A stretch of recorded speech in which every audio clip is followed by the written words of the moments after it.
So today I'm here at La Maripili. I'm attending our first craft and carry here in Alabang. I start by introducing myself. I'm Dee. And We started the event by giving a brief introduction about ourselves. so here I am excited to learn more. So that's right. Parang like before. Parang something I've bought so many things. I've bought parang air purifier, vacuum, and then so lahat talaga. And then I end up na buying my own. Parang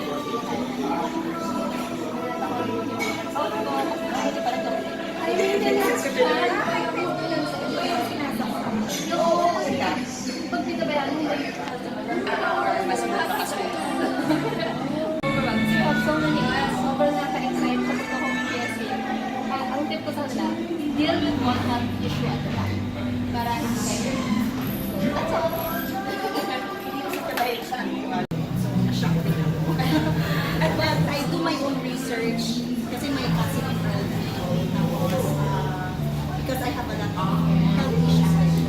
So, I just balik sa dati, budget. So, parang, kung ano lang yung nakikita ko sa malls, yun lang yung nabibili ko.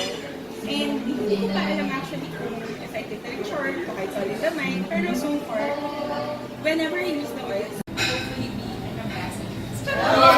In law school! Ambassadress in law school! Now that everyone knows something about everybody already, Dee started with her EO 101. So, from the seat, from the back direction na nalaga sa bottle. So, hindi siya dumadaan sa iba't ibang factory bago magpapakamulit. So, essential oils, they've been around for centuries. Yung pinangalang species, there's plantains, there's near. But there is some... Pero, with the reason, how it dito sasabihin throughout the discussion, start low, it goes slow. Just put like 1 to 2 drops, especially if you're a beginner. Ako nga, masagal ko rin na buo. I used to use dalawa. If I use 2 oils, 1 each or 2 each. Kasi when we use intermittently, this goes on for 4 hours straight. What I do is stop. Dee, the host of the event, covered all the basics about essential oils and young living. Other oil groups, they encourage using it clean. Means from the bottle, you use the oil kahit migraine, kahit but with our group and with other legal groups actually, and it's like coughing na medyo masakit na yung tummy, you're already panicking, just crying, you don't have time to blend, or you don't even have a blend at home, you can just use this directly kasi this is already diluted. I think this is what you will get for your daughter. So it's diluted already, but the good thing about it is you can also diffuse it. Even if it's already diluted. It was a casual session where everyone can just ask their questions and clarifications about essential oil. After that is done, we were given the time to make our DIY products.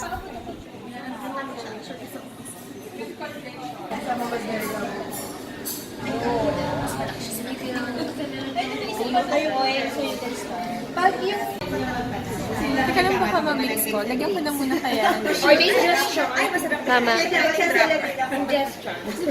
Chemist ka ng Ayan, makikita niyo po kasi minsan mabagal siya kung mabilis mo. Depende sa ano ng oil.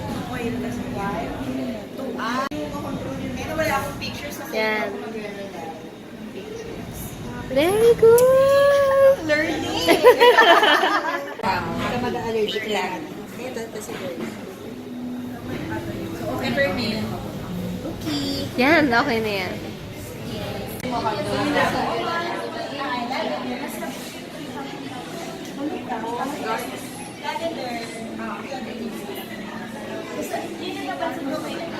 Ayan po. Ay, ano ba yan?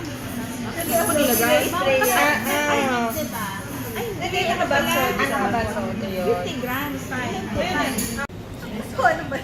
Bubuksan nyo na yan. And then the water.